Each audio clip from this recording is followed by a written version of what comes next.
Isang mapagpalang umaga sa ating lahat, mga kapatid ko kay Kristo, mula sa The Sulidra Morning Devotion. Isang kagalakan na tayo ay makapagbulay-bulay sa salita ng Panginoon sa umagang ito. Mga ilang minutong pagbubulay-bulay ng mga salita ng Panginoon upang papurihan at sambahin ang ating Panginoong Hesukristo. Ang ating pong pagbubulay-bulayan ngayong umaga ng Huwebes ay matatagpuan sa mga gawa, Kapitulo 5, talatang 11 hanggang 21. Ito ang sinasabi. Pero kinagabihan, binuksan ng anghel ng Panginoon ang pintuan ng bilangguan at pinalabas sila. Sinabi ng anghel sa kanila, "Pumunta kayo sa templo at turuan ninyo ang mga tao tungkol sa bagong buhay na ibinibigay ng Diyos." Sinunod nila ang sinabi ng anghel. Manalangin tayo. Diyos na mapagmahal, marami pong salamat sa isang magandang umaga na iyong ibinigay sa iyong mga anak. Maraming salamat, Panginoon, sa iyong paggising sa amin sa umagang ito. At kami iyong binigyan ng buhay, ng lakas at ng karunungan upang kami patuloy na humarap sa hamon ng buhay. Panginoong Hesus, maraming salamat sa iyong dugo na umagos doon sa krus ng Kalbaryo upang kami linisin ang aming mga kasalanan. Maraming salamat, Panginoon, dahil tinubos mo kami mula sa aming pagkakasala na aming nagawa, O Diyos. Salamat sa pag-ibig mo na patuloy na ibinigay para sa iyong mga anak.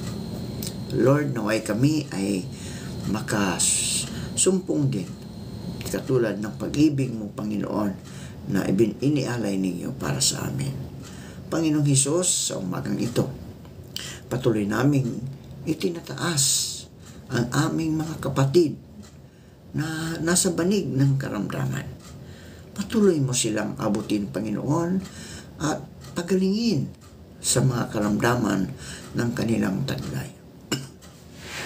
Amin ding inilalapit sa iyo, O Diyos, ang aming mga activity sa paaralan mo, Panginoon, ang Philippine Christian University sa kaniyang 78th founding anniversary.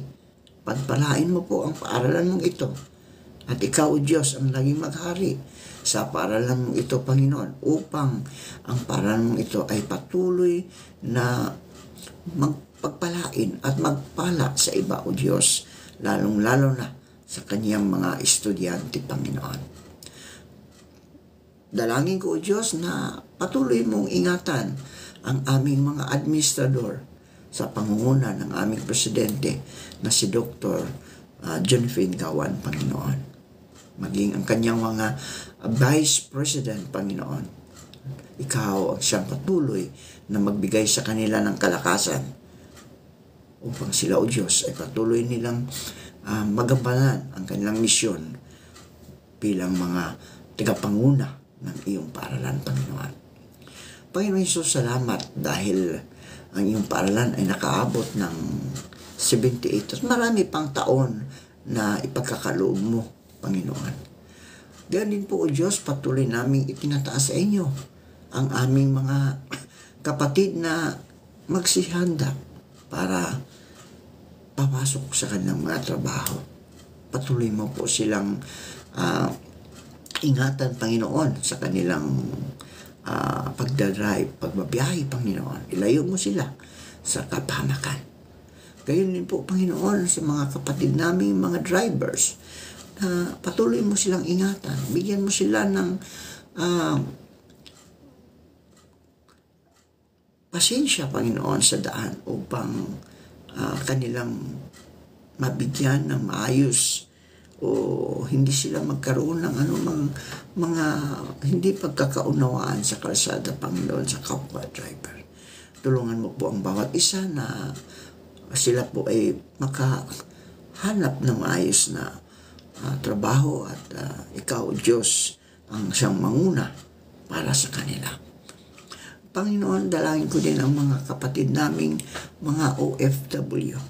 Patuloy mo silang ingatan doon sa lugar kung saan sila nagtatrabaho.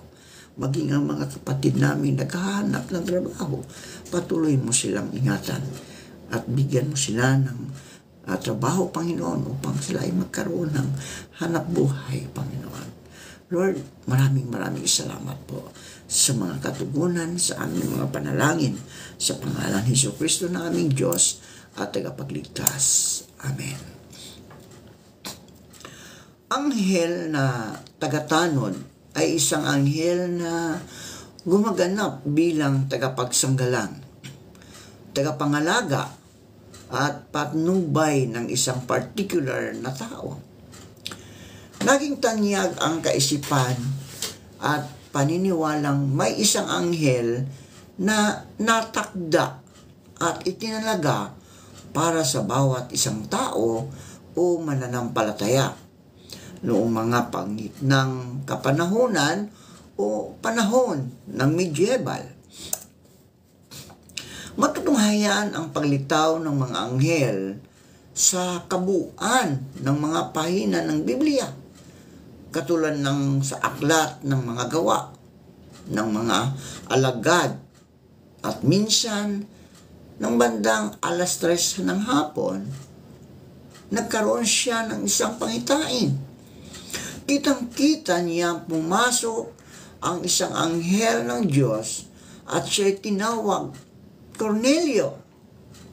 Naglalarawan sa mga ito bilang mga tagapaglingkod ng Diyos na tumutulong sa pagsasakatuparan ng kalooban ng Diyos at sa pagpapahayag at pagpapalaganap ng mabuting balita.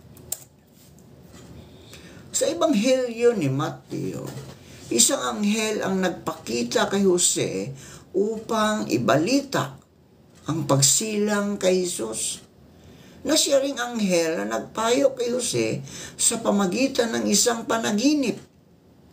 At huwag hiwalayan, sa pamagitan ng diborsyo si Maria, bagaman nagkaroon na ng pagkakasundo sa pag-iisang dibdib ng dalawa.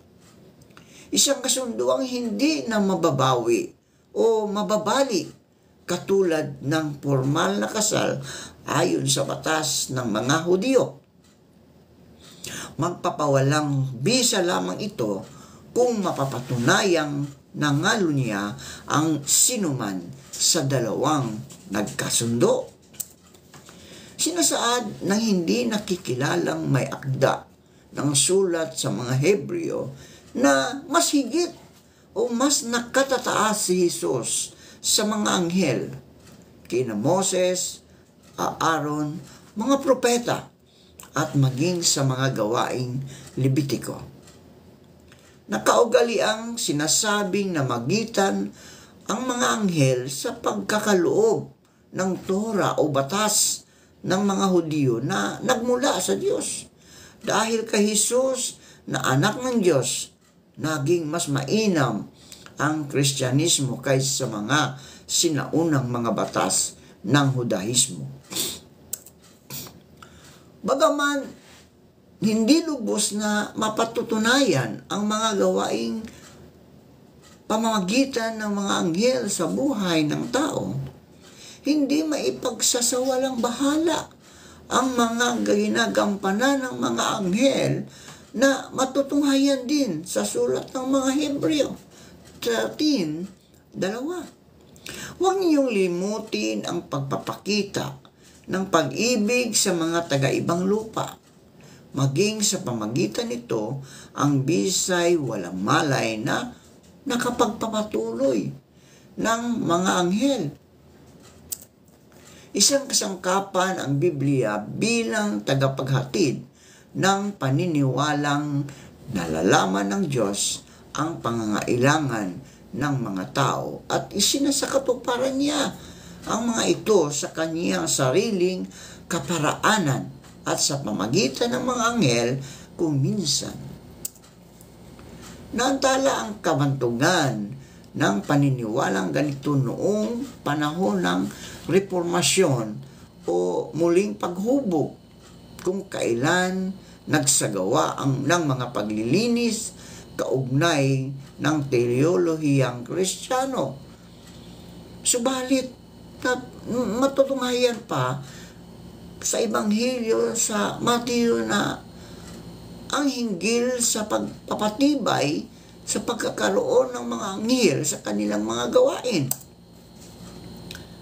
Ito ang sinasabi sa Mateo 18, 10, 14. Pakaingatan ninyong huwag hamakin ang isa sa maliliit na ito.